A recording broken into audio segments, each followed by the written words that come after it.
Okay. Single arm dumbbell bench press. We have Megan's feet elevated on blocks because, believe it or not, legs are a huge part of the bench press, and she needs to make sure she has full contact so she can get power. If your feet don't touch, you can elevate them on plates or blocks. If your feet do touch, you don't need to elevate anything. All right, so we're gonna have Megan go ahead and lay down. Okay, first thing she's gonna do is tuck her shoulders underneath her. Go ahead and untuck again just so we can see what that looks like. So when she's tucked, the backs of her shoulders touch the bench. Also, you'll notice, this arm for 1 second, her upper spine is not touching the bench because she's working so hard to make her chest so big to make sure the shoulders are protected. Now, even though that part of her back is off the bench, her pelvis is still neutral. I'll take this from you for a second. So go ahead and show me a not neutral pelvis, like with it really dumped. Okay, so you can see here, her pelvis is dumping forward versus pushing her low back into the bench and getting a nice neutral pelvis. So, shoulders pulled back and down, hips are aligned underneath the rib cage, quads are engaged, and she's going to engage her core with her breath and pretending she's getting punched in the belly. All right, so you have this weight. You're going to use both hands to push the weight up. Yes, in some cases the weight will be light enough where you don't need to, but if it's heavy, you'll want to do that to save yourself any extra pressure from trying to get it up. She's going to put the other hand on her hip to make sure she doesn't rock and roll because we want no rotation in these movements. And notice the dumbbell is on an angle versus straight on like this or like this. If you have shoulder problems, this is a neutral grip. This is the most shoulder-friendly grip for the dumbbell bench press. Most people go on an angle, but if it's not comfortable, try this grip. Okay, so we're going to have her on an angle. Now, her shoulders are tucked, her body's engaged. She's going to take a nice big inhale. Now she's going to lower the weight. And she's going to exhale, press on her feet, and push up. Go again. Good.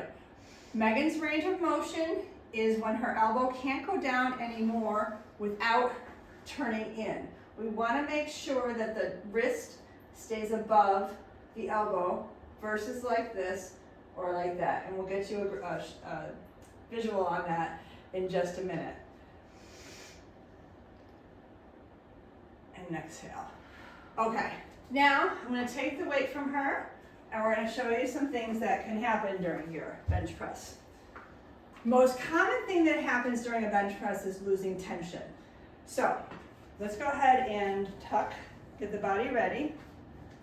Lift this arm up. Yeah, you can do both if you want. Like you've got a dumbbell. Okay, we talked about how her shoulders are in contact with the bench. Now go ahead and do an imaginary press up there. Okay, notice she's still straightening her arms all the way while keeping her shoulders tucked. Do it one more time for me. Okay. Now show me untucked. Okay, so now, you can just keep the untucked. Her shoulders are not touching the bench anymore. So they're no longer in a protected position to be bench pressing. Go ahead and tuck again. And untuck. Okay, so one of the common things that happen, go ahead and tuck, is people thinking that they can't straighten their arm and get a full press without untucking their shoulder. But remember, we're not trying to touch the dumbbell to the sky, we're just trying to extend the arm. So we can straighten the arm, go ahead and come down, and go ahead and straighten. And now what happens if you try and touch the sky? There we go. So it is possible to do it without untucking the shoulders.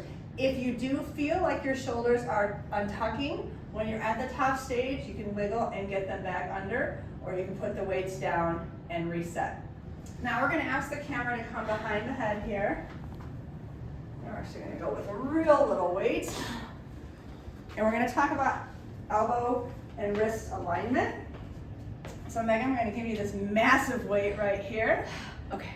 You have probably two hands to push that up. There we go. Okay, so her shoulders are tucked, her hips are in the right place, her core is engaged, quads are engaged. This is on an angle. Okay, we're gonna come down. Okay, now notice her wrist is on top of her elbow. If she were to let her elbow down further, you see how the wrist comes outside of the elbow? This is no longer aligned or stable. So she stops here. And the other thing that could happen is the dumbbell can come here. That's not as dangerous as if it's out here, and I use the word dangerous loosely here. Inside is better than outside, but ideally we're right on top. Go ahead and perform a rep. Beautiful. So you will notice her arms are not right next to her body. She's pretty much at a right angle when she comes down, and the elbow comes pretty much down to the end of the bench. Thanks, Megan.